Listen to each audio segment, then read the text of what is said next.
శాలేము రాజు ఆ క్షణమే నీవు అయినావు నాలో శాలేము రాజు. కలకాలం నా గురి నీవే యేసయ్యా, చిరకాలము నిలిచెదా కదలక నీలో దేవా, చిరకాలము నిలిచెదా కదలక నీలో దేవా. హర్షించెదను ఆనందించెదను యేసయ్యా నీలోనే.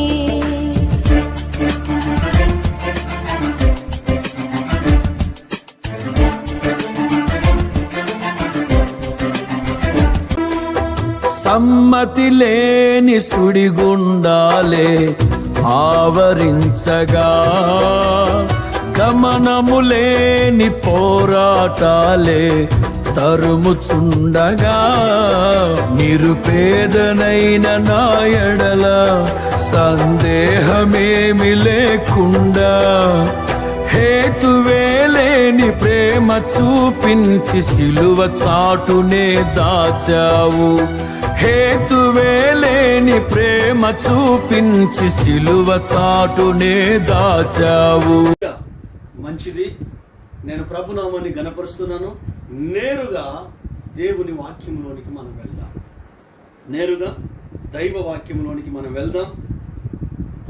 మనం ఏం ధ్యానించినా దాంట్లో ఉన్న మెయిన్ అంశం ఏంటంటే ఫెలోషిప్, సహవాసం. హల్లెలూయా. ఈ సహవాసం అన్నదాన్ని నేను మీకు గుర్తు చేశాను. ఒకప్పుడు ఫెలోషిప్ లేదు, సహవాసం లేదు. యేసయ్య ఎక్కడుంటే అక్కడికి వచ్చి మేలు పొందుకొని, స్వస్థతలు పొందుకొని, రొట్టెలు తిని వారికి ఇష్టం వచ్చినట్టు జీవించేవారు. ఎప్పటి వరకు? యేసు ప్రభు చనిపోయి తిరిగి లేవనంత వరకు. అవును, అప్పుడు ఫెలోషిప్ లేదు, సహవాసం లేదు. ఎప్పుడైతే యేసయ్య మరణాన్ని జయించి మూడవ నాడు మృత్యుంజయుడై తిరిగి లేచి 40 రోజులు శిష్యులతోనూ ముఖ్యులైన వారితో కనిపించి మాట్లాడి అనేక విషయాలు చెప్పి చివర్లో ఆయన ఒలీవల కొండ దగ్గరికి వారిని తీసుకొని వచ్చి నేను వెళ్ళిపోతున్నాను అని వారు చూచుచుండగానే ఆయన ఆరోహణమైపోయాడు. కానీ వెళ్లే ముందు చెప్పిన మాట ఏంటంటే, మీరు యెరూషలేమును విడిచిపెట్టకండి, యెరూషలేములోనే నిలిచి ఉండండి. తండ్రి వాగ్దానం చేశాడే, ఆదరణకర్త, ఉత్తరవాది, న్యాయవాది, పరిశుద్ధాత్మ అనే త్రిత్వంలో 3వ వ్యక్తి మీ దగ్గరికి వస్తాడు. నేను వెళ్ళకపోతే మీకు ప్రయోజనం ఉండదు, నేను వెళ్తేనే మీకు ప్రయోజనం ఉంటుంది. ఆయన వచ్చి నా గురించి మాట్లాడతాడు, అంటే క్రీస్తుని గురించి, నా వాటిలోనివి తీసుకొని మీకు బోధిస్తాడు.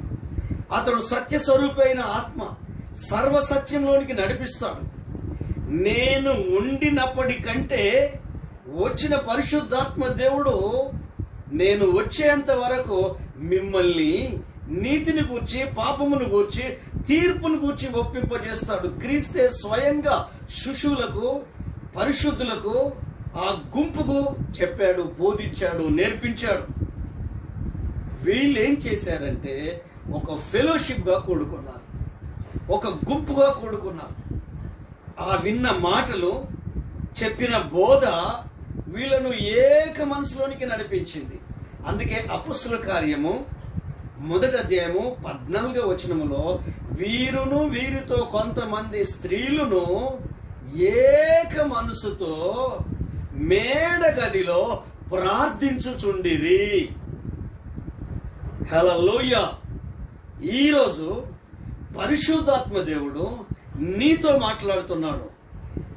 నీవు విన్న విషయాలు, పరిశుద్ధాత్మ ద్వారా నీకు అనుగ్రహింపబడిన కృప, పరిశుద్ధాత్మ ద్వారా అనుగ్రహింపబడిన సత్యవాక్యము, పరిశుద్ధాత్మ ద్వారా నువ్వు పొందుకున్న దైవ దర్శనము అందరినీ ఏకాత్మలోనికి తీసుకురాగలిగా, ఏక మనసులోనికి తీసుకురాగలిగి అందరూ ఏక మనసుతో ప్రార్థించగలిగే అనుభవంలోనికి రావాలి. రక్షించబడిన కుటుంబాలు, రక్షించబడిన విశ్వాసులు, పరిశుద్ధ జనాంగం, ఇది మీలో కార్యము జరగట్లేదు. ఆ కార్యము జరగడానికి పరిశుద్ధాత్మకు నీవు అవకాశం ఇవ్వట్లేదంటే నీవు ఫెలోషిప్ లో లేవు.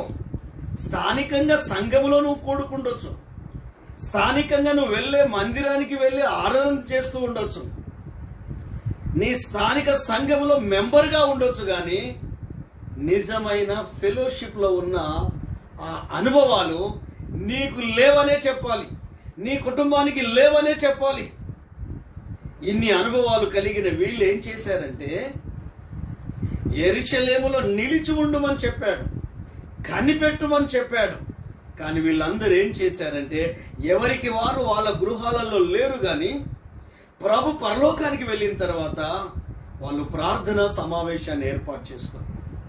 వాళ్ళు ప్రార్థనలో యేసు ప్రభు తల్లి, సహోదరులు అందరూ ప్రార్థనలో ఉన్నారు, ఏక మనసుతో ప్రార్థనలో ఉన్నారు. అంటే ఒక చోట కూడుకున్నారు, ఒక ఆలోచన కలిగి ఉన్నారు. ఆ ఫెలోషిప్ లో 10 రోజుల తర్వాత, ప్రభు పరలోకానికి వెళ్ళిన 10 రోజుల తర్వాత పరిశుద్ధాత్మ దేవుడు దిగి రావడం జరిగింది. అగ్ని నాలుకలలాగా ఒక్కొక్కరి మీద వ్రాలాడు. అక్కడ ఉన్న వాళ్ళు ఇంచుమించు స్త్రీలు పురుషులు కలిసి ఒక 120 మంది ఉన్నారు. 120 మెంబర్స్. ఈ 120 మందిది వన్ స్పిరిట్, వన్ మైండ్. హల్లెలూయా. ఏకాత్మ, ఏక హృదయం, ఏక మనసు, ఏక ఆలోచన.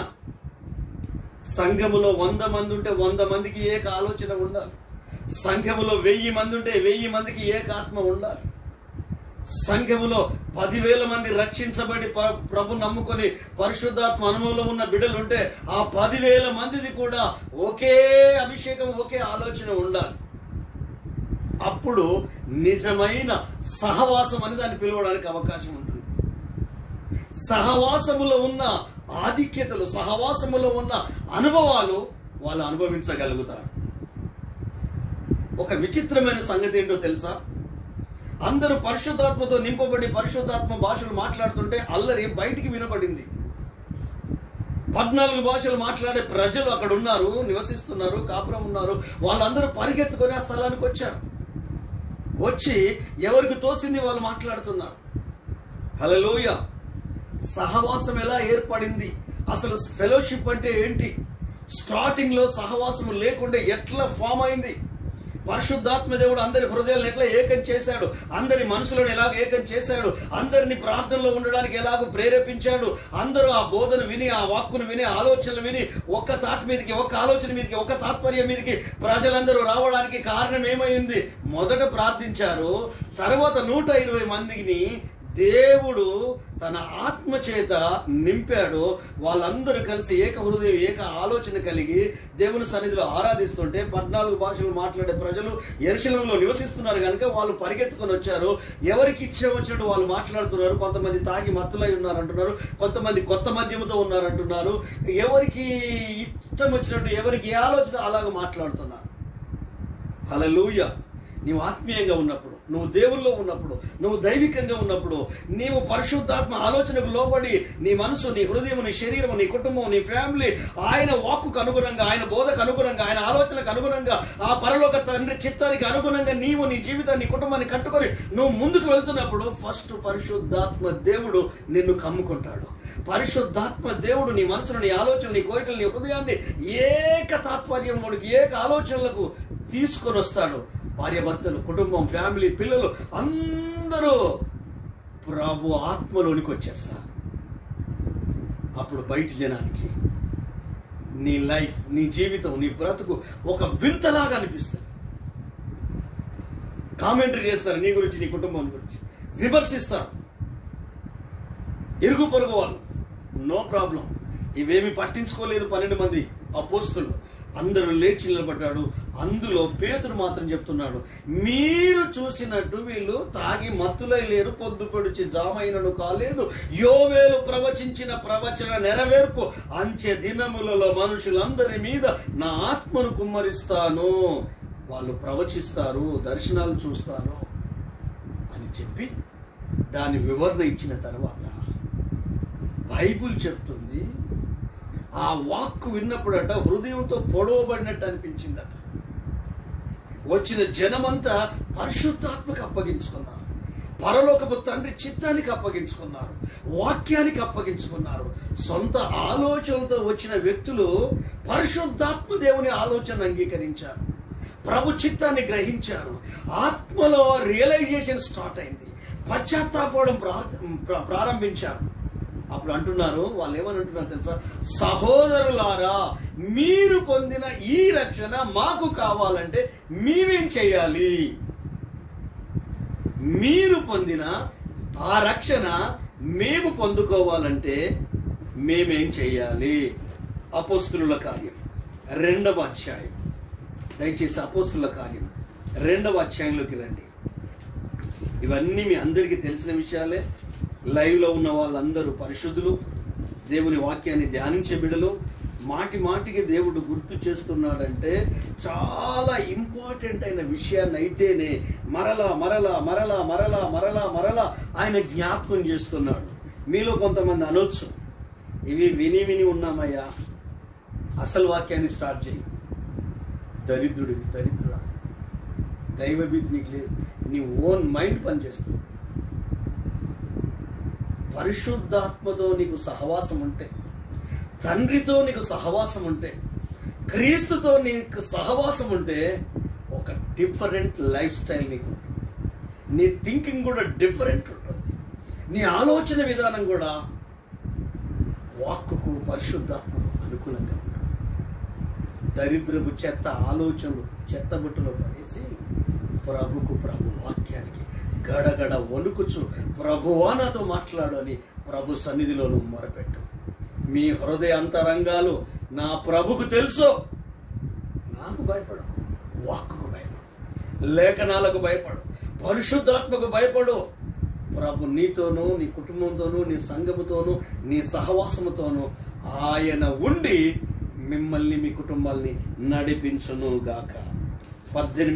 2వ అధ్యాయము 38వ వచనము నుండి మనం చదువుకుందాం. హల్లెలూయా.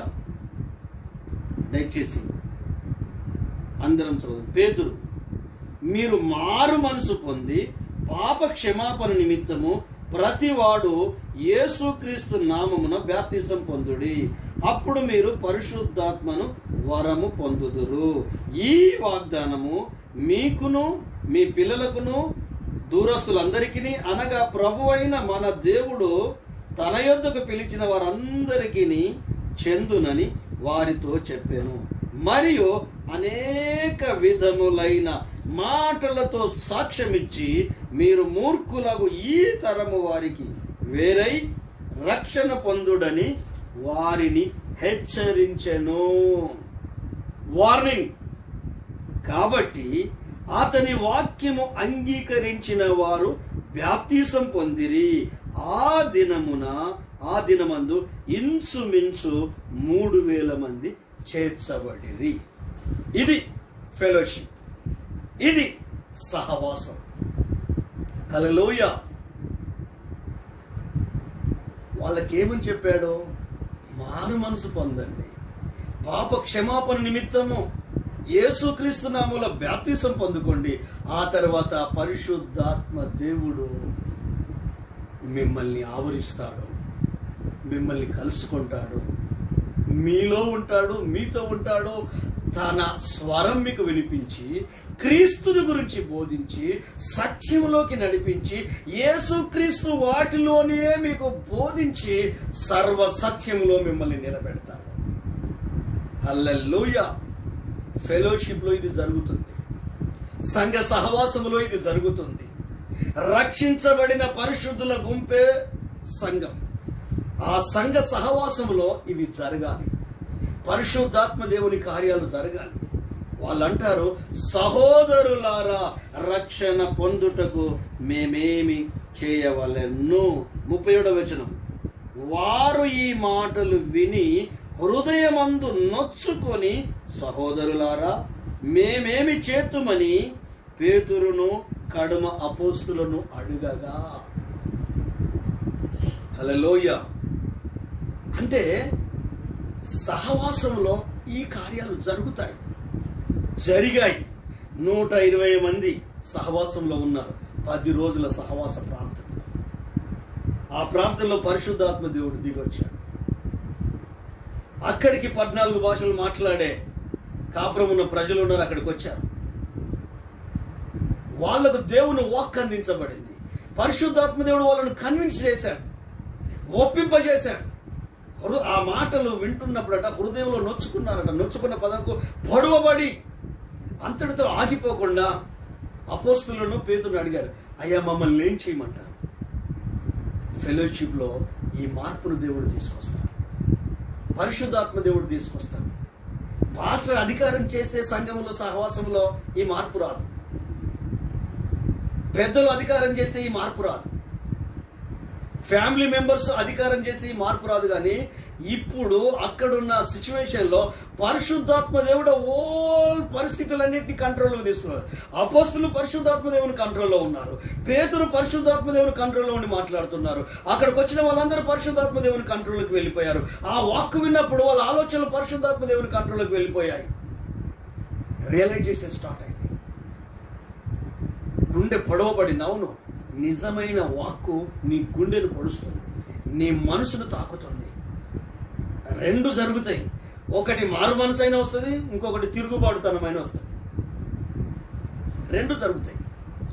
ఒకటి నువ్వు వాక్యం విని తిరుగుబాటు లేచి ఒక గుంపును వెంబడేసుకొని సంఘానికి సేవకులకు వ్యతిరేకంగానైనా లేస్తావు.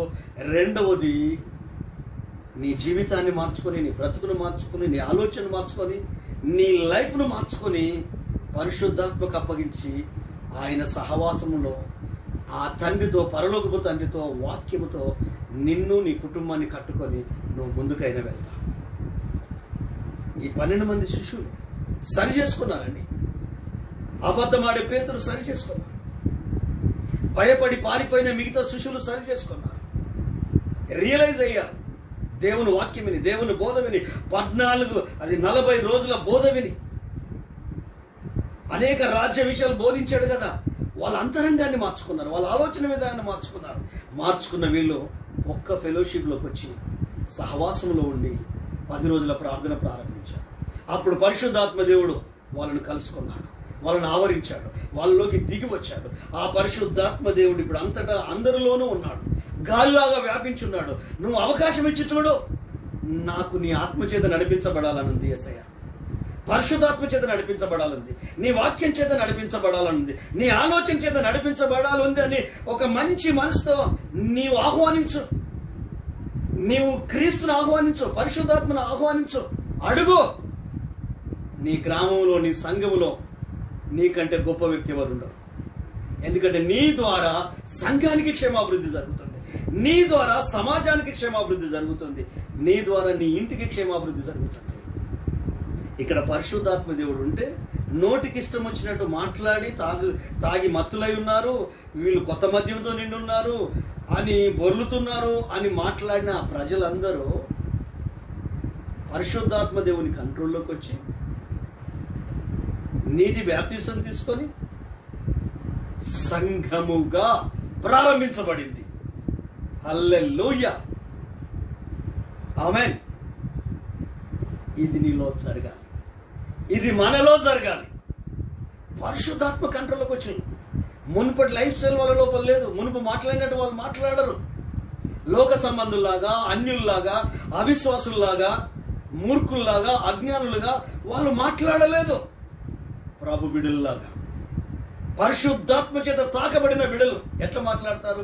అయ్యా, నా లోపల లోపం ఉంది, నా లోపల మిస్టేక్ ఉంది, నేను సరిగా లేను, నేను సరి కావాలనుకుంటున్నాను, నాకు ప్రార్థన జీవితం తక్కువైంది, నాకు లేనిపోని కోపద్వేషాలు వస్తున్నాయి, ఈర్ష్య కక్షలు నాకు పెరుగుతున్నాయి, నా కుటుంబం మీదనే, నా పిల్లల మీదనే, నా సంఘం మీదనే, నా సహవాసం మీదనే నా సేవకుల మీదనే, నా అన్నదమ్ముల మీదనే, నా భార్య మీదనే, నా భర్త మీదనే, నా పిల్లల మీదనే ఏకీభావం, అసహ్యం ఏర్పడుతుంది. ఇది నీ గుణం కాదు కదయ్యా, ఇది నీ మనసు కాదు కదా తండ్రి. అయ్యా, నాకు మారాలనుంది, నేను ఆత్మతో నడిపింపబడాలనుంది, పరిశుద్ధాత్మ ఆలోచన పొందుకొని వాక్యానుసారంగా జీవించాలనుంది, నాకు సహాయం చేయవా అని నువ్వు ప్రభుని అడిగి చూడు. ఆత్మీయులైన దైవజనులను అడిగి చూడు. పరిశుద్ధాత్మలో సర్వసత్యములో ఉండి ప్రభు కొరకే ప్రాణాంకితం చేసుకొని మనసుని నడుము కట్టుకొని నిస్వార్థంగా సిలువను ఎత్తుకొని శ్రమలు సహిస్తూ ఆ ప్రభు బాటలో వెళ్తున్న వారిని అడిగి చూడు. వాళ్ళు వాళ్ళ సొంత బైక్యం చెప్పరు, సొంత ఆలోచన చెప్పరు. ఇదిగో ఇలా వాక్యం చెప్తుంది, ఇలా పరిశుద్ధాత్మ దేవుడు నడిపిస్తాడు. నువ్వు పరిశుద్ధాత్మతో సహవాసం చేయి, నువ్వు క్రీస్తుతో సహవాసం చేయి, నీ రక్షకుడైన యేసుతో సహవాసం చేయి. సేవకుల కంటే ఎక్కువ, సంఘస్థుల కంటే ఎక్కువ, మనుషుల కంటే ఎక్కువ, ఫ్యామిలీ కంటే ఎక్కువ నీ కొరకు ప్రాణం పెట్టి తిరిగి లేచి పరిశుద్ధాత్మను సంచకరువుగా ఇచ్చిన ఆ పరమ తండ్రితో నువ్వు సహవాసం చేయి, ఆ క్రీస్తుతో సహవాసం చేయి, దేవుని వాక్యముతో సహవాసం చేయి, పరిశుద్ధాత్మతో సహవాసం చేయి. నువ్వు విశ్వాసులతో సహవాసం చేస్తున్నావు గనుక దరిద్రుడుగా దరిద్రురాలుగా మారుతున్నావు. అంటే ఎక్కువ విశ్వాసులతో ఉంటున్నావు, ఎక్కువ ఫ్యామిలీ మెంబర్స్తో ఉంటున్నావు, ఎక్కువ నీకు నచ్చిన వారితో సహవాసం చేస్తున్నావు. ఇవన్నీ బ్రేక్ చేయి. ఈ రోజు నుండి నీ కొరకు ప్రాణం పెట్టిన ఒక ఆయనతో గంటల తరబడిగలడు. నీలో ఉన్న పరిశుద్ధాత్మ దేవునితో గంటల తరబడిగలడు. నీ చేతిలో ఉన్న పరిశుద్ధ గ్రంథముతో గంటల తరబడి గడుపు. మనుషులతో కాదు, విశ్వాసులతో కాదు. దానికి లిమిట్ ఉంటుంది. లిమిట్ దాటి ప్రవర్తించడం వలన నీ అంతరంగ జీవితం శూన్యమైపోయింది. నీ లైఫ్లో యేసు అనే భావన లేకుండా జీవిస్తున్నావు. నేను సవాల్ చేస్తున్నా, నేను ఛాలెంజ్ చేస్తున్నాను. మీరు ఏ సంఘానికి చెందిన వాళ్ళైనా, మీ కాపరి ఎవరైనా, మీరు ఏ ప్రాంతం వాళ్ళైనా, మీరు చేయాల్సిన మొట్టమొదటి ఏంటంటే ఫెలోషిప్ లో ఉన్న నీవు ఫస్ట్ దేవునితో సహవాసం, యేసేతో సహవాసం చేయి, క్రీస్తుతో సహవాసం చేయి, రక్షకుడితో సహవాసం చేయి, పరిశుద్ధాత్మతో సహవాసం చేయి, బైబిల్ గ్రంథముతో వాక్యముతో సహవాసం చేయి. యేసు నిన్ను తప్పుదారి పట్టించడు. విశ్వాసులతో సహవాసం చేయి చూడు, నీ దారి తప్పిపోతుంది. సంఘస్థులతో ఎక్కువ అంటే ప్రభును కాకుండా, వాక్యాన్ని కాకుండా, పరిశుద్ధాత్మను కాకుండా, క్రీస్తును కాకుండా వీటిని పక్కకు పెట్టేసి నువ్వు వేటితో చేస్తున్నావు అనుకో, నువ్వు యేసు నుండి వైదొలిగిపోతావు, సత్యం నుండి వైదొలిగిపోతావు. కొన్నిసార్లు నీ విశ్వాసం అనే ఓడ బ్రద్దలైపోతుంది. కొన్నిసార్లు నిన్ను మార్చడం యేసు ప్రభు కూడా సాధ్యం కాదు. ఎందుకంటే నువ్వు అవకాశం ఇవ్వవు, నిన్ను మార్చడానికి అవకాశం ఇవ్వవు. వీళ్ళిచ్చారండి, వీళ్ళిచ్చారు. సహోదరులారా మేమేం చేయాలి? అంతకుముందేం మాట్లాడారు, ఇప్పుడే మాట్లాడుతున్నారు. 3000 మంది రక్షించబడ్డారు. అగో అప్పుడు ప్రారంభమైందండి సంఘం. అగో అప్పుడు ప్రారంభమైందండి ఫెలోషిప్. అంటే ఒక రూపంలోకి వచ్చింది. యేసయ్యేదానికి ఆధారం, యేసయ్యేదానికి కేంద్రం, యేసయ్యేదానికి ముఖ్యం. ఎందుకంటే 40 రాత్రింబవల్లో 40 రోజులు పునరుత్థానుడైన యేసు, మహిమ స్వరూపైన యేసు శరీరంలో ఉన్న మనుషులతో, అపోస్తులతో, విశ్వాసులతో, పరిశుద్ధులతో అనేక విషయాలు నేర్పించాడు, బోధించాడు. వాళ్ళు 120 మంది, చాలా మంది ఉన్నారు, కొన్నిసార్లు 500 మంది కూడా ఉన్నారు. కానీ వాళ్ళందరిలో 120 పీపుల్ను దేవుడు ప్రత్యేకపరచుకున్నాడు. ఈ 120 మంది వీరందరూ మీరు చూడండి, మొదటి అధ్యాయం 14వ వచనంలో ఒక మాట ఉంటుంది. అదే అపోస్తుల కార్యము మొదటి అధ్యాయము 14వ వచనం.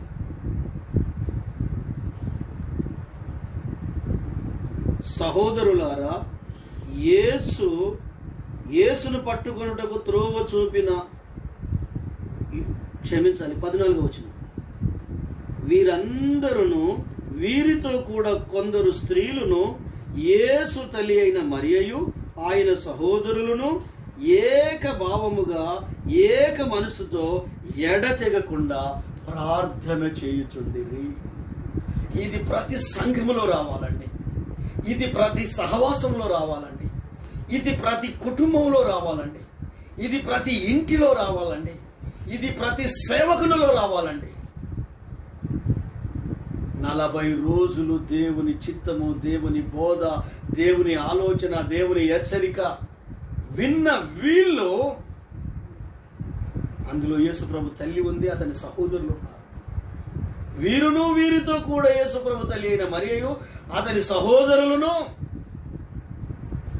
ఎడతెగకుండా ప్రార్థన చేయుచుండిరి. ఆమేన్.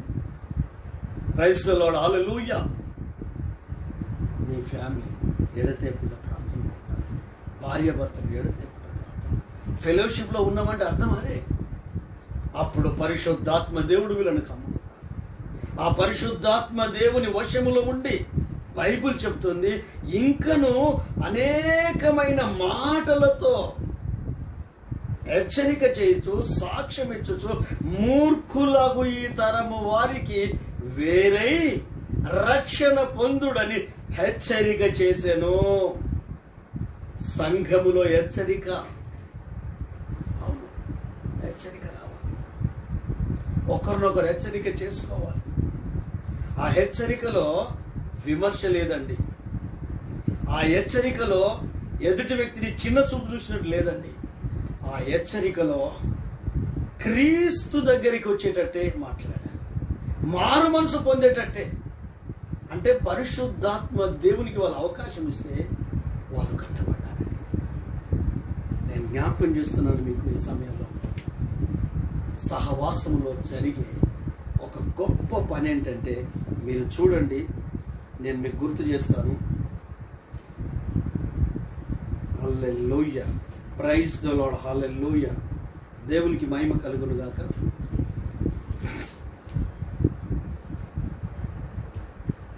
గత దినాల్లో మనం ధ్యానం చేశాం. సహవాసంలో ఇన్ని రకాల అనుభవాలు, లైట్ పెట్టి, ఇన్ని రకాల అనుభవాలు దేవుడు మనకు అనుగ్రహిస్తున్నాడు.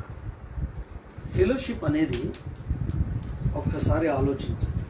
ఈ ఫెలోషిప్లో జరిగేది మనం ధ్యానించాం. ఒకరినొకరు బలపరచుకోవడం, ఒకరు కలిగిన విశ్వాసంతో ఇంకొకరు క్రీస్తులో స్థిరపడడం, ఒకరినొకరు ప్రోత్సహించుకోవడం.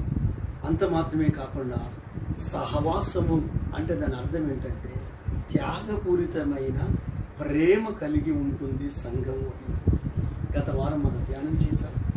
ప్రేమతో నింపబడడం, జాలితో, కనికరంతో నింపబడి పరిస్థితులను బట్టి మనం వారికి సహకారాన్ని, మన ప్రేమను క్రియలలో పెట్టడం. ఈ సహవాసానికి మూల కేంద్రం యేసే. హల్లెలూయా. పాస్టర్ కాదు, మినిస్ట్రీ కాదు, సంఘంలో ఉన్న కుటుంబాలు కావు, లేక సంఘ కాపరి కాదు. మెయిన్ కేంద్రం యేసే. సంఘము యేసును ఆధారం చేసుకొని బ్రతకాలి. సహవాసానికి ఆధారము క్రీస్తే. ఈరోజు మనం సంఘంలో దేవుని ఆరాధిస్తున్నామంటే యేసే కదా. లేకపోతే పొదుపు సంఘాలలాగా ఉంటుంది మన సంఘం, డాక్వా గ్రూప్ లాగా ఉంటుంది, లయన్స్ క్లబ్ లాగా ఉంటుంది, కుల సంఘాలలాగా ఉంటుంది. ఎందుకు? దాంట్లో వాళ్ళ కులమే దానికి ఆధారం, దాంట్లో వాళ్ళకు వచ్చే డబ్బే ఆధారం. ఇది అది కాదు. మన సహవాసానికి కేంద్రం జీసస్. నీ సహవాసానికి మూల కేంద్రం యేసయ్య. మన మూల కేంద్రం క్రీస్తయ్య ఉండాలి, యేసయ్య ఉండాలి. ఇది ప్రతి విశ్వాసకి కేంద్రం యేసు. సంఘ సహవాసానికి కేంద్రం యేసు. ఇంకా మీకు అర్థమయ్యే భాషలో చెప్పాలి అంటే, మీ గ్రామానికి సబ్ స్టేషన్, పవర్ ప్లాంట్, అందులో నుండి మీ గ్రామంలో ఉన్న వ్యవసాయ భూములకు, మీ గృహాలకు పవర్ సప్లై అవుతుంది. ఒకవేళ కరెంటు పోతే ఇన్వర్టర్ ఉంటుంది కావచ్చు. ఎంతకాలం ఇన్వర్టర్ వాడతాం? 1 గంట 2 గంటలు. అది లాభం లేదు. నేనంటాను, నీ ఆలోచనకు యేసయ్య కేంద్రమై ఉండాలి. నీ హృదయానికి క్రీస్తు కేంద్రమై ఉండాలి. నువ్వు చేసే ప్రతి పనికి క్రీస్తు కేంద్రమై ఉండాలి. నువ్వు మాట్లాడే ప్రతి మాటకు యేసు కేంద్రమై ఉండాలి. అక్కడి నుండే రావాలి. యేసుప్రభు అంటాడే, ఈ భూమికి వచ్చినప్పుడు నేను మాట్లాడుతున్న ఈ మాటలు నా అంతటా నేను మాట్లాడట్లేదు, నా అంతటా నేను ఈ క్రియలు కార్యాలు చేయట్లేదు. నా తండ్రి ఏది చేయుట నేను చూస్తున్నానో అదే చేస్తున్నాను. నా తండ్రి ఏది మాట్లాడుట నేను వింటున్నానో అదే చేస్తున్నాను. నా అంతటా నేను చేయట్లేదు. నాకు తండ్రికి ఏ అధికారం ఉందో అదే అధికారం నాకుంది. తండ్రికి ఏ మహిమ ఉందో అదే మహిమ నాకుంది. కానీ నేను చేయను. ఆమేన్. నీకుండొచ్చు జ్ఞానం, నీకు తెలివి ఉండొచ్చు, నీకు అభిషేకం ఉండొచ్చు, నువ్వు ఆత్మీయుడివి ఆత్మీయురాలు కావచ్చు, నువ్వు తల నిలిచిన పండితుడివి కావచ్చు, మేధస్సు ఉండొచ్చు. కానీ నీ అంతటా నీవేది చేయడానికి వీల్లేదు. నీ అంతటా నీవు ఏ నిర్ణయం తీసుకోవడానికి వీల్లేదు. నీ అంతటా నీవు ఏ ఆలోచన చేయడానికి వీల్లేదు. ఎందుకంటే నీవు యేసయ్య సొత్తు కదా, యేసయ్య రక్తం ఇచ్చి కొనుక్కున్నాడు కదా. నీకు ఆయన కేంద్రమై ఉండాలి. నీ విశ్వాసానికి కేంద్రం యేసయ్య ఉండాలి. నీ మాటల కేంద్రం యేసయ్య ఉండాలి. నువ్వు జీవించే జీవితానికి కేంద్రం యేసయ్య అయి ఉండాలి. నీ ప్రవర్తనకు యేసయ్య కేంద్రమై ఉండాలి. అలాగ ఉన్న వాళ్ళు భక్తులు బైబిల్లో ఉన్నారు, పరిశుద్ధులు ఉన్నారు. వాళ్ళ జీవిత చరిత్రను గమనించు, వాళ్ళ ఆలోచన గమనించు, భక్తుల జీవితాన్ని గమనించు. నిజంగా దేవుని సహవాసములో నీవు ఉంటే, దేవునితో నీకు సహవాసం ఉంటే, సంఘ సహవాసములో నీవు ఉంటే, ఆ సహవాసానికి మూల బిందువు, మూల కేంద్రము యేసయ్యే. హల్లెలూయా. గత రోజుల్లో మనం ధ్యానించాం. చూద్దామా? ఎఫెసీయులకు రాసిన పత్రిక, హల్లెలూయా, 2వ అధ్యాయం. దయచేసి రండి. ఎఫెసీయులకు రాసిన పత్రిక 2వ అధ్యాయం.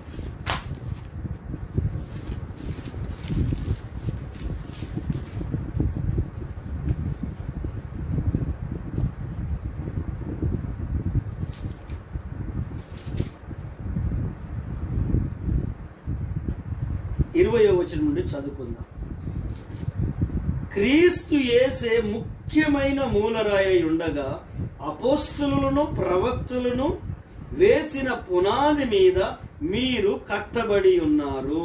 ప్రతి కట్టడము ఆయనలో చక్కగా అమర్చబడి ప్రభువునందు పరిశుద్ధమైన దేవాలయం అగుటకు వృద్ధి పొందుచున్నది. ఆయనలో మీరు కూడా ఆత్మ మూలముగా దేవునికి నివాస స్థలమై ఉండుటకు కట్టబడుచున్నారు. హల్లెలూయా. మన ముఖ్యమైన మూలరాయి ఎవరు? క్రీస్తే. అపోస్తుల కార్యంలో కూడా 28వ వచనంలో కూడా ఏమంటుంది? పరిశుద్ధాత్మ దేవుడు తన స్వరక్తమిచ్చి సంపాదించిన తన సంఘము. అంటే సంఘానికి మూల బిందువు, మూల కేంద్రము క్రీస్తు. హల్లెలూయా. ఇప్పుడు చెప్పండి, సహవాసంలో హెడ్ ఆఫ్ ది డిపార్ట్మెంట్ ఎవరు?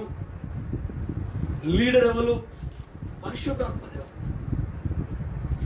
క్రీస్తే, యేసు మాత్రమే. హల్లెలూయా. క్రీస్తే సహవాసానికి కేంద్రం. నువ్వు నిజంగా యేసయ్యతో ఉంటే, యేసులో ఉంటే, సహవాసములో ఉంటే, పరిశుద్ధాత్మలో ఉంటే, వాక్యములో ఉంటే, దేవుని చిత్తములో ఉంటే, దేవుని కృపలో ఉంటే, దేవుని మహిమలో ఉంటే, నీవు పరిశుద్ధాత్మ దేవుని సహవాసములో ఉన్నట్టు. లేక సంఘ సహవాసములో నీ జీవితాన్ని కొనసాగిస్తూ ఉన్నట్టు. హల్లెలూయా. నేను మీకు ఎందుకు ఈ వాక్యం టు వాక్యము ప్రతిదీ వివరణ ఇస్తున్నాను? సహవాసం అనేది క్రీస్తుకు చెందింది. 3000 మంది సహవాసంలోకి వచ్చారు, వెలుగులోకి వచ్చారు.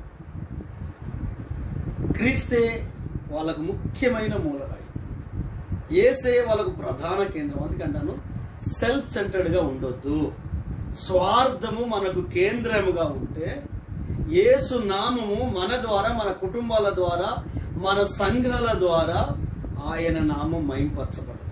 మన సంఘములో స్వార్థమే కేంద్రంగా ఉంటే, సేవకులలో స్వార్థమే కేంద్రంగా ఉంటే, సమాజంలో స్వార్థమే కేంద్రంగా ఉంటే, అది యేసయ్యను మహిమపరిచే సంఘము కాదు, అది క్రీస్తును మహిమపరిచే కుటుంబము కాదు, అది యేసును గొప్ప చేసే కుటుంబం కాదు.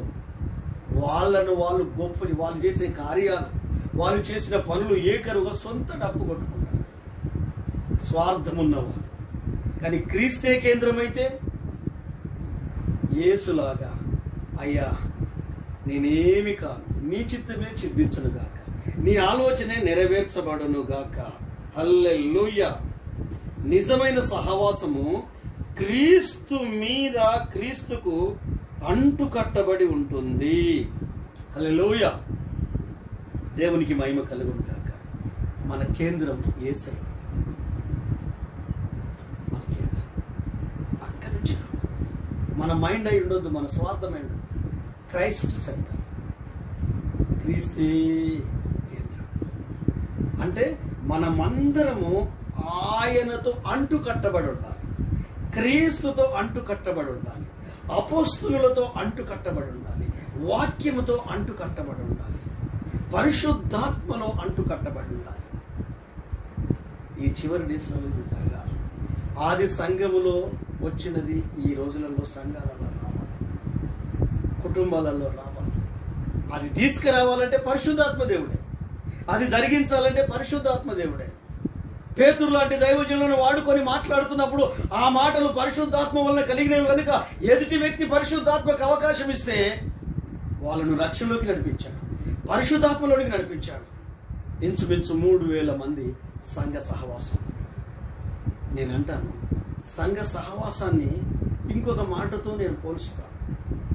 క్రీస్తే కేంద్ర బిందువు అయినప్పుడు క్రీస్తు ఏమన్నాడు? నేను లోకమునకు వెలుగని చెప్పాడు. నాతో నడిచిన వాడు నిత్య జీవపు ఊటలు కలిగి ఉంటాడు అన్నాడు. చీకటిలో నడువడు, వెలుగులో నడుస్తాడు అన్నాడు. హల్లెలూయా. అంటే ఇంకొక మాటలు చెప్పాలంటే సహవాసం అనేది వెలుగు. ఆమేన్. వెలుగు, వెలుగులో తేటగా కనిపిస్తుంది, వెలుగులో దాపరికం అనేది ఉండదు, వెలుగులో మోసం అనేది ఈజీగా కనిపెట్టవచ్చు. వాక్యపు వెలుగులో, పరిశుద్ధాత్మ వెలుగులో, దేవుని చిత్తపు వెలుగులో, క్రీస్తు సహవాసములో నీవు ఉంటే, తండ్రితో నువ్వు సహవాసం చేస్తే, పరిశుద్ధాత్మతో సహవాసం చేస్తే, యేసుతో నువ్వు సహవాసం చేస్తే, పరిశుద్ధ వాక్యముతో నువ్వు సహవాసం చేస్తే నువ్వు వెలుగులో ఉన్నట్లు. అందుకే దావీదు అంటాడు, నా రహస్య పాపములు నీ ముఖ కాంతిలో కనిపిస్తున్నాయ్యా. హల్లెలూయా. నీవేంటో, నీ గుణమేంటో, నీ మనసేంటో, నీ ఆలోచనలేంటో, నీ హృదయ వైఖరేంటో, నీ అంతరంగ జీవితం ఏంటో, నీ చీకటి కోణమేంటో వెలుగులో కనిపిస్తుంది. పేతురు అంటాడు కదా గారెడి సింహుణ్ణి, ఒరే నువ్వు డబ్బిస్తున్నావు, పరిశుద్ధాత్మ కావాలని డబ్బిస్తున్నావు, నువ్వు ఘోరమైన పాపములో ఉన్నావు, దుర్నీతి బంధకాలలో ఉన్నావు, నీతి నీ లోపల లేదు, శాపం ఉంది. నాకు కనిపిస్తుంది నీ హృదయం పాడైపోయిందని, నీ మనసు పాడైపోయిందని నాకు కనిపిస్తుంది. పరిశుద్ధాత్మ దేవుడు చెప్తున్నాడు, ఒకవేళ నువ్వు పాపాలు ఒప్పుకుంటే దేవుడు నిన్ను క్షమించవచ్చు. మనం జల్సాగా మందిరానికి వస్తున్నాం, కానీ మన హృదయం పాడు చేసుకుని వస్తున్నాం, మన మనసును పాడు చేసుకుని వస్తున్నాం, మన ఆలోచనలు పాడు చేసుకుని వస్తున్నాం. పరిశుద్ధాత్మ దేవునికి నీ హృదయం ఘోరమైన దుష్టత్వంలో ఉంది, దుర్నీతి బంధకాలలో ఉన్నావు, స్వార్థపు నరాల్లో పేరుకొనిపోయింది.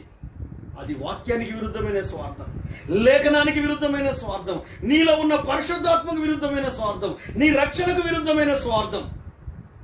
అంటే నువ్వు వెలుగులో లేవు, చీకటిలో ఉన్నావు. చీకటిలో ఉంటే ద్వేషం ఉంటుంది. కంటికి కనిపించే సహోదరుని ప్రేమించలేని వాడు కనిపించని దేవుడిని ఎలాగూ ప్రేమిస్తాడు? అంటే అతడు చీకట్లో ఉన్నాడు, అతడు నరహంతకుడు, అతని మీద దేవుని శాపం ఉంటుంది. ఎందుకంటే వెలుగులో లేవు. కయ్యను చీకటి సంబంధి, దుష్టుని సంబంధి, వాని క్రియలు చీకటి క్రియలు. అందుకే ఏబేలును చంపాడు. మనము కయ్యని వంటి వారమై ఉండరాదు. అందుకే నీ సహవాసం పరిశుద్ధాత్మలో ఉండాలి, నీ సహవాసం వాక్యముతో ఉండాలి. నీ సహవాసం నీ తండ్రితో ఉండాలి. నీ సహవాసం సత్య వాక్యంతో ఉండాలి. హల్లెలూయా.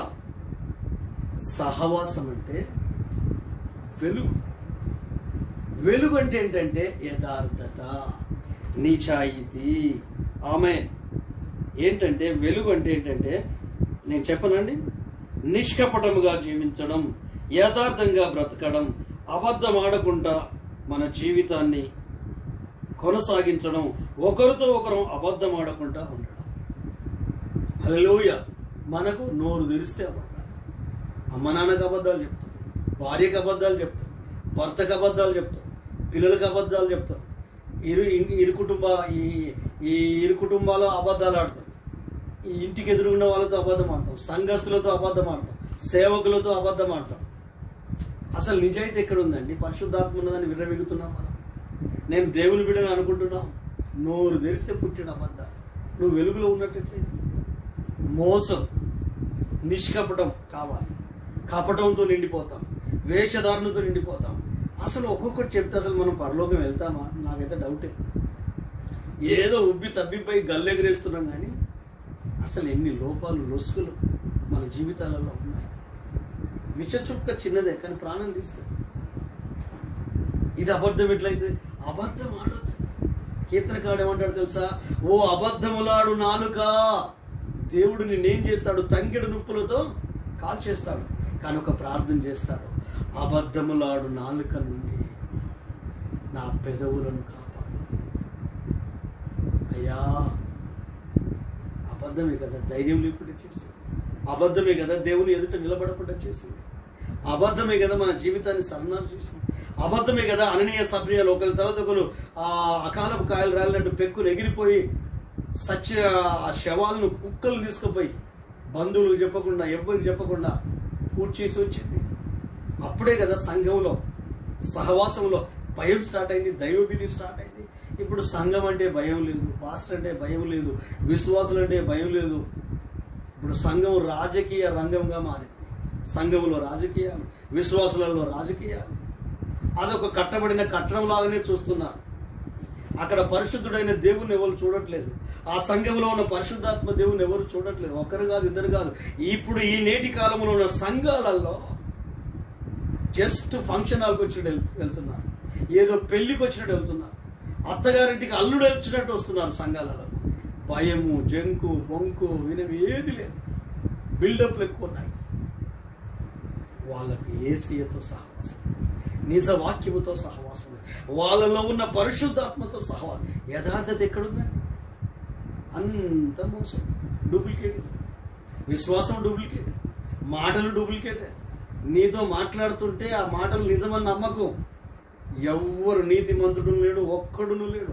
అందరూ పాపం చేసి దేవుడు అనుగ్రహించు మహిమను పొందలేకపోతాడు. ఈ ప్రపంచంలో ఎవ్వరు మంచివారు కాదు. సేవకులు కావచ్చు, ఎవరైనా విశ్వాసులు కావచ్చు, పెద్దలు కావచ్చు, చిన్న, ఎవ్వరు మంచివాళ్ళు కాదు. ఒక్క మాట, నాసిక పుటలలో ఊపిరి ఉన్న ఏ మానవుడు మంచివాడు కాదు, ఒక యేసు తప్ప. హల్లెలూయా. నేను నమ్ముతున్నాను. నేను కొన్ని అనుభవాలను బట్టి చెప్తున్నాను. మనం వీళ్ళు మంచులు, వాళ్ళు ఎవ్వరు మంచులు. ఎందుకంటే అందరు లోపల అందరూ అబద్ధికులే, అందరూ యథార్థత లేని వాళ్ళే, అందరూ నిజాయితీ తప్పిన వాళ్ళే, అందరూ నిష్కపటంగా ఉండకుండా కపటంతో ఉన్న వాళ్ళే. కానీ నేను ప్రభుకు వందనాలు చెల్లిస్తాను. యోబు మాత్రం యథార్థంగా ఉన్నాడు, నిజాయితీగా ఉన్నాడు. అంత ధనవంతుడైన, ప్రాణం మీదకి వచ్చిన నోటి మాటతో కూడా తప్పు చేయలేదు. మనం ఎన్ని తప్పులు చేస్తలేము నోటి మాటలతో. భయం ఉందా అసలు? నోరుందని ఏది పడితే అది మాట్లాడుతున్నాం. నీలో ఉన్న పరిశుద్ధాత్మ దేవుడు నీ గురించి ఏమనుకుంటున్నావు? ఆయనకు నిజం తెలుసు కదా, నీ అంతరాత్మకు నిజం తెలుసు కదా, నీలో ఉన్న పరిశుద్ధాత్మకు నిజం తెలుసు కదా. నువ్వు వెలుగులో ఎక్కడ ఉన్నట్టు? వెలుగులో ఉంటే యథార్థత ఉంటుంది, వెలుగులో ఉంటే నిజాయితీ ఉంటుంది, వెలుగులో ఉంటే కపటం ఉంటుంది. యేసుప్రభు అంటాడు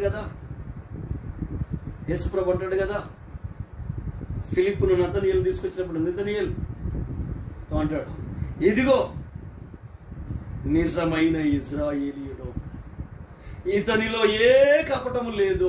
ఫిలిప్పును నిన్ను కలుసుకోక ముందే నువ్వు అంజూరపు చెట్టు దగ్గర ఉన్నప్పుడు నేను చూశాను. ఎంత ఆనెస్టీ! కోట్ల ఆస్తి కంటే విలువైందండి నిజాయితీ, యథార్థత అనేది. ఇది మనకు పట్టింపు ఉండదు, మన మాటల మీద మనకు పట్టింపు ఉండదు, మన అంతరంగం మీద మనకు పట్టింపు ఉండదు. ఎన్ని మాటలు! నేను ఒకరి గురించి చెప్పట్లేదు, లైవ్ లో ఉన్న మీ అందరి గురించి మాట్లాడుతున్నా. ఫెలోషిప్ అంటే వెలుగంటే యథార్థంగా జీవించడం, వెలుగంటే ఎదుటి వ్యక్తితో నిజం మాట్లాడడం, అబద్ధం మాట్లాడకపోవడం, కపటంతో జీవించకపోవడం. కొంతమందిని చూస్తే అమ్మో ఎంత ఘోరమైన కపటం లోపల పెట్టుకుంటారు. అది నీకు, నీ కుటుంబానికి మంచిది కాదు. అది విషం, నీ ఆత్మీయ జీవితాన్ని నాశనం చేస్తుంది, నీ బ్రతుకును బర్బాదు చేసేస్తుంది. ఈరోజు నా ప్రభు నీతో మాట్లాడుతున్నాడు. సహోదరి సహోదరు, విశ్వాసులు అబద్ధం అనుకుంటున్నారండి. ఎన్ని అబద్ధాలు! పెద్ద మూఢ తయారైంది. అంత డ్రామా, నటన. ఫెలోషిప్ అంటే క్రీస్తు వెలుగై ఉన్నాడు. ఆ వెలుగులో సమస్త తేటగా నీ రహస్య నిర్ణయాలు యేసయ్య యథార్థవంతులను బలపరచడానికి, వారి పక్షాన నిలబడడానికి ఆకాశముందున్న దేవుని యొక్క నేత్రాలు సంచారం చేస్తున్నాయి. ఆయననే మర్చిపోతావా? ఆయన సన్నిధిని మర్చిపోతావా? ఆయన ఇచ్చిన లక్ష్యాన్నే మర్చిపోతావా? ఆయన చిత్తాన్ని పెడతావా? ఆయన అభిషేకాన్ని పక్కకు పెడతావా? ఆయన ఇచ్చిన ఆత్మీయతను పక్కకు పెడతావా? నిన్ను రక్షించిన అనుభవాన్ని పక్కకు పెడతావా? ఆలోచించు సహోదరి సహోదరు. లోకం మారిందని నువ్వు మారుతావా?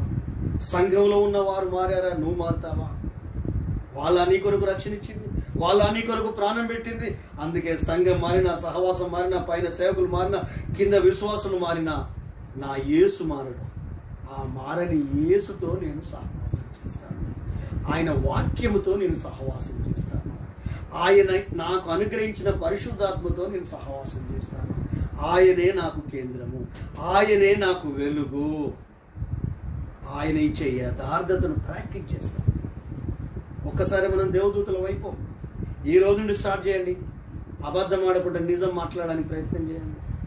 కష్టమే, కానీ పరిశుద్ధాత్మ దేవుని సహాయం తీసుకో, దేవుని ఆత్మ సహాయం తీసుకో.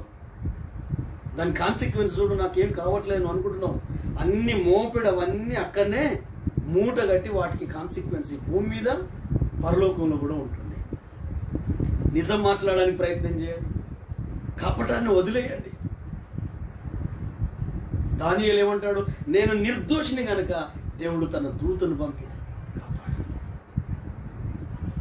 ఈరోజు నా ప్రభు నేను సంధిస్తున్నాడు, సహోదరుడు సంధిస్తున్నాడు. ఫెలోషిప్ ఎలా ఉద్భవించింది, ఎలా ప్రారంభించబడింది? 40 రోజుల బోధ తర్వాత ఆ బోధ విన్న 100 మందిలో 120 మందికి వన్ మైండ్ వచ్చింది, ఒకే ఆలోచన వచ్చింది. అంతకుముందు కరెక్ట్ ఉన్న వాళ్ళ శిష్యులు కాదు.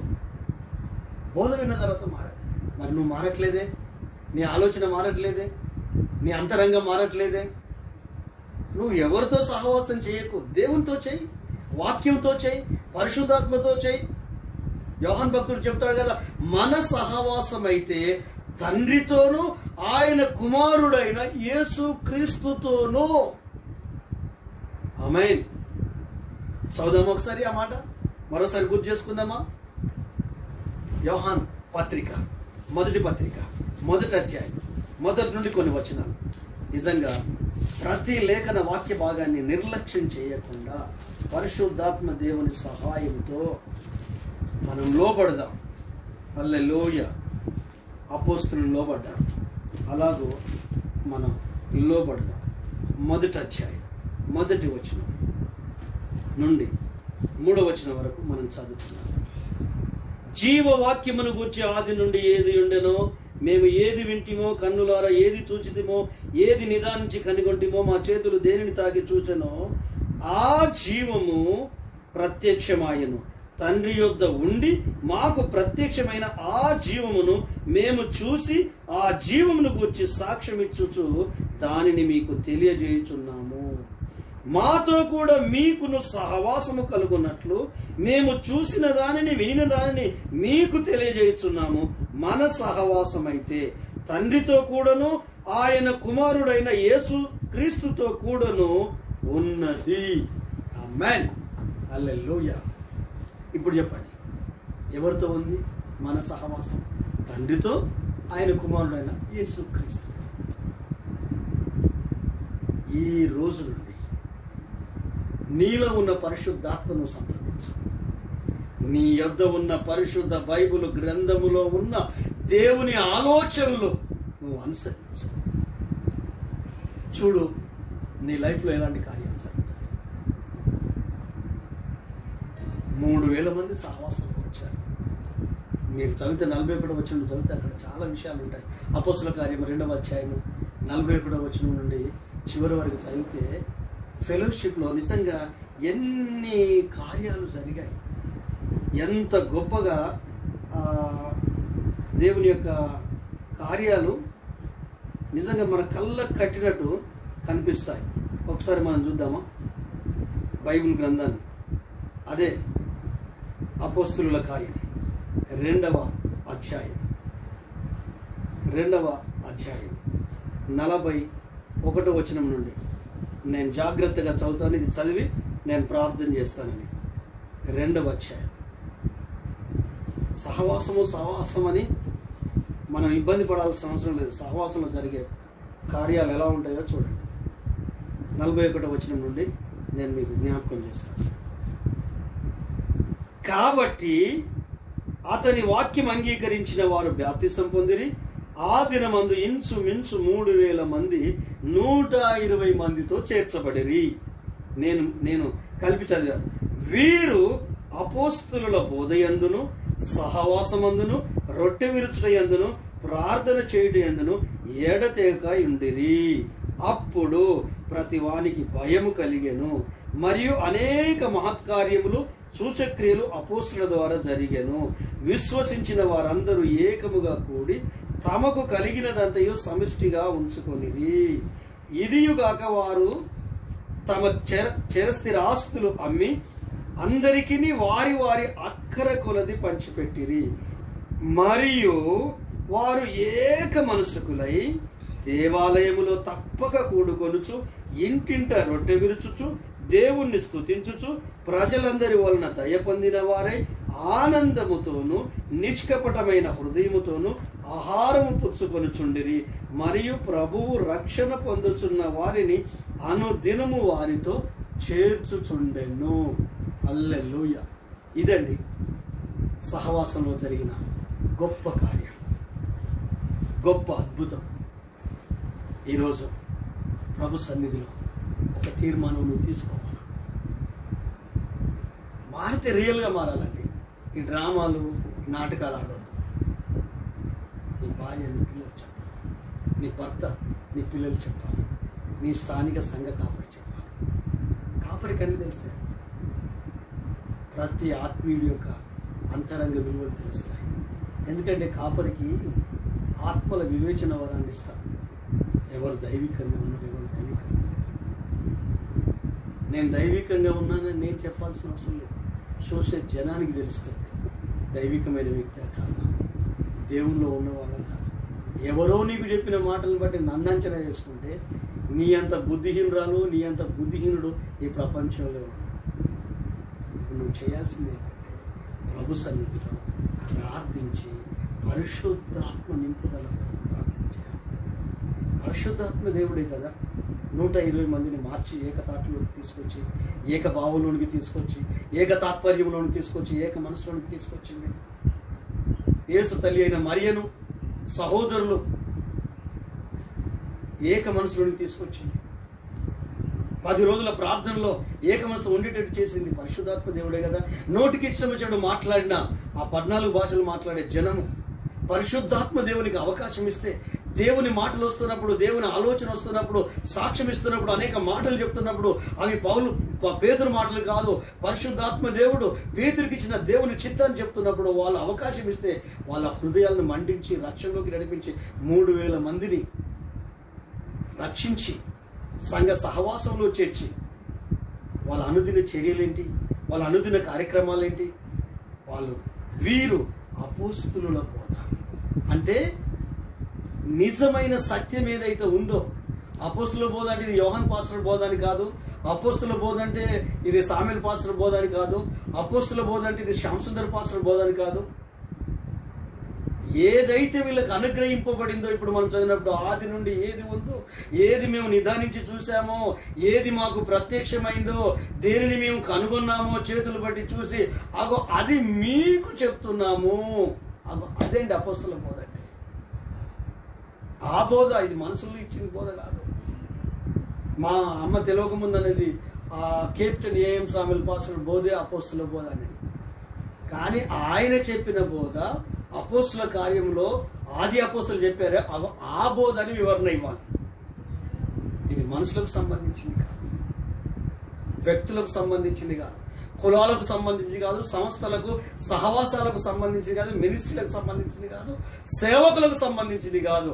పరిశుద్ధాత్మ దేవుడు ఈ భూమి మీదకి వచ్చి 120 మందిని ఏకము చేయక ముందు యేసయ్య వారిని ఏకం చేసిన తర్వాత ఈ 120 మంది ఏక మనసుతో ఉంటే పరిశుద్ధాత్మ దేవుడు దిగి వచ్చి వారి హృదయాలలో నివసించి వారి ద్వారా 3,000 మందిని, ఈ 3,000 మంది దినచర్య అపోస్తులుల బోధ, సహవాసం, రొట్టె విరుచుట, ప్రతి దినము ఇంటింట దేవాలయంలో కూడుకొనుట, ప్రార్థన చేయుట, నిష్కపటమైన హృదయం కలిగి జీవించుట, రక్షించబడిన వారిని ఆనందముతో చేర్చుకొనుట, ప్రభును స్తోత్రము చేయుట. ఈ రోజున ప్రభు ఈ సహవాసాలలో ప్రతి దేవుని కుమారుడు, ప్రతి దేవుని బిడ్డ యథార్థతను అభ్యాసం చేయాలి,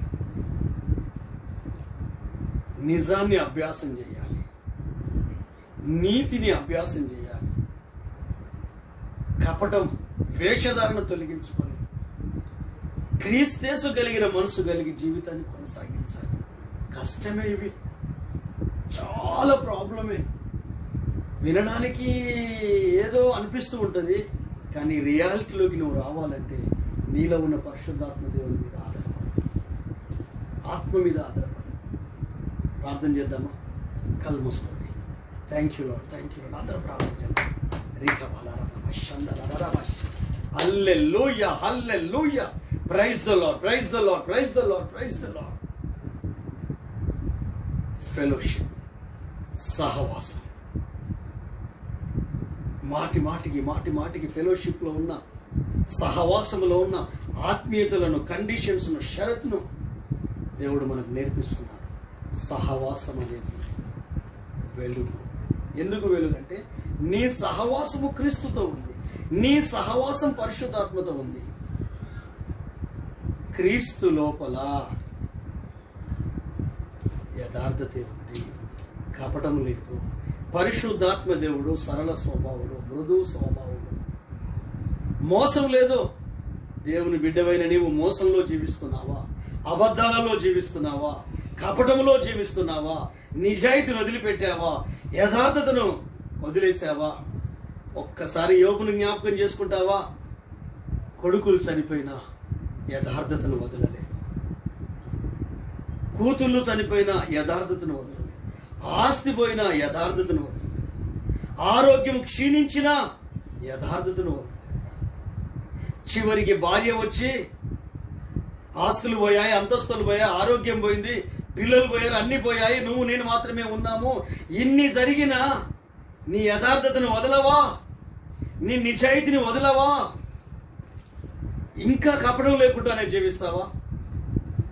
ఇంకా మోసం చేయకుండానే బ్రతుకుతావా అని ప్రశ్నిస్తుంది. ప్రశ్నించడం మాత్రమే కాకుండా దేవుని దూషించి చచ్చిపో. ఈ సంగతులలో యోబు నోటి మాట చేత నైనను పాపము చేయలేదు. మన నోటి మాట చేత ఎన్ని పాపాలు చేశామో. నువ్వు అనుకోవచ్చు, నేను వ్యభిచారం చేయలేదు, దొంగతనం చేయలేదు, మంచిదానివే, మంచోడువే. కానీ నీ నోటి మాటలు వాటికంటే దౌర్భాగ్యం, వాటికంటే చెడ్డవి, వాటికంటే డేంజర్. వేశ్యనైనా క్షమిస్తాడట యేసయ్య, వేషధారను క్షమించడట. యథార్థత లేని జీవితంలో నీవు ఉన్నావు, మోసంలో నీవు ఉన్నావు, అన్యాయంలో నీవు ఉన్నావు, అక్రమంలో నీవు ఉన్నావు, దుర్నీతి బంధకాలలో నీవు ఉన్నావు, చెడులో నీవు ఉన్నావు. ఎందుకో తెలుసా? స్వార్థము నీకు కేంద్రం అయిపోయింది. స్వార్థం సైతాను ఆయుధం, సైతాను గుణము స్వార్థం, యేసయ్యకు స్వార్థం.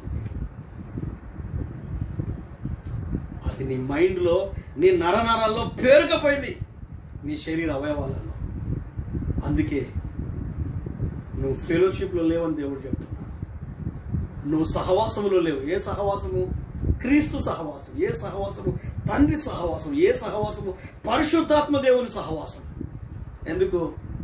ఉంటే నువ్వు వెలుగులో ఉంటావు కదా, ఉంటే క్రీస్తే నీకు కేంద్రంగా ఉంటాడు కదా, ఉంటే నిన్ను కంట్రోల్ చేసేది దేవుని వాక్యమే కదా, నిన్ను కంట్రోల్ చేసేది దేవుని ఆలోచనలే కదా, నిన్ను కంట్రోల్ చేసేది పరిశుద్ధాత్మ దేవుడే కదా, నిన్ను కంట్రోల్ చేసేది ప్రభు సన్నిధే కదా. అబద్ధమాడి 3 సార్లు ఎరగనన్నా ఆ పేతురును పరిశుద్ధాత్మ దేవుడు కంట్రోల్ చేయలేదా? శిష్యులు పరిశుద్ధాత్మ దేవుడు కంట్రోల్ చేయలేదా? దేవుని వాక్యం కంట్రోల్ చేయలేదా? దేవుని బోధ కంట్రోల్ చేయలేదా? ఆ కంట్రోల్లో ఉన్న ఆ 120 మంది ఎడతేకుండా ఉపవాసం ఉండి ప్రార్థనలో ఉండలేదా? మేడగదిలో యేసుప్రభు తల్లి కూడా ప్రార్థనలో పాలు పొందలేదా? యేసును అసహించుకున్న ఆ సహోదరులు కూడా ప్రార్థనలో ఏకీభవించలేదా? కారణం, దేవుని కంట్రోల్లోకి వచ్చారు. ఈరోజు నువ్వు ఎవరి కంట్రోల్లో ఉన్నావు? నీ ఆలోచన కంట్రోల్లో ఉన్నావా? నువ్వు ఏదైతే అనుకుంటున్నావో అదే కరెక్ట్ అనుకునే కంట్రోల్లో ఉన్నావా? నీ జీవితం ఏదైతే ఉందో అదే కరెక్ట్ జీవితం అనుకొని దాని కంట్రోల్లో ఉన్నావా? నిన్ను సాతానుడు మోసం చేస్తున్నాడు, నీ మనసును మాయ చేస్తున్నాడు. అన్ని పక్కకు పెట్టి వెలుగులోనికి రా. వెలుగులో సమస్తం కనిపిస్తుంది. నీ బలహీనతలు కనిపిస్తాయి. నీ అంతరంగం నీతో మాట్లాడుతుంది. నీ మనస్సాక్షి నీతో మాట్లాడుతుంది. నీ హృదయం నీకు హెచ్చరిక చేస్తుంది. నీలో ఉన్న పరిశుద్ధాత్మ దేవుడు ఆ వెలుగులో సమస్తాన్ని తేటపరుస్తాడు. చీకట్లో నడిచేవాడు ఎక్కడికి వెళ్తాడో తెలియదు, ఏమవుతుందో తెలియదు, కానీ అనుకుంటాడు నేను కరెక్ట్ ఉన్నాను అనుకుంటాడు. ఫెలోషిప్ యొక్క ముఖ్య ఉద్దేశం సంఘములో ఉన్న విశ్వాసులు యథార్థంగా జీవించాలి. సంఘములో ఉన్న విశ్వాసులు అందరూ క్రీస్తును ఆధారం చేసుకోవాలి. ముఖ్యమైన మూలరాయి ఆయనే. అపోస్తులు, ప్రవక్తలు వేసిన పునాది మీద నీవు నేను మనము కట్టబడుతూ పరిశుద్ధాలయం అముటకు ఆత్మలో ఆత్మ మూలముగా మనం ఎదగాలి. ప్రార్థన చేస్తున్నా. ప్రేమ కలిగిన తండ్రి, నాతో మాతో మా అందరితో మీరు మాట్లాడారు. నెంబర్ 1, ఫెలోషిప్ ఎలా ఆవిర్భవించింది, ఎలా జన్మించింది. నెంబర్ 2, ఫెలోషిప్ కేంద్రము యేసయ్య మీరే.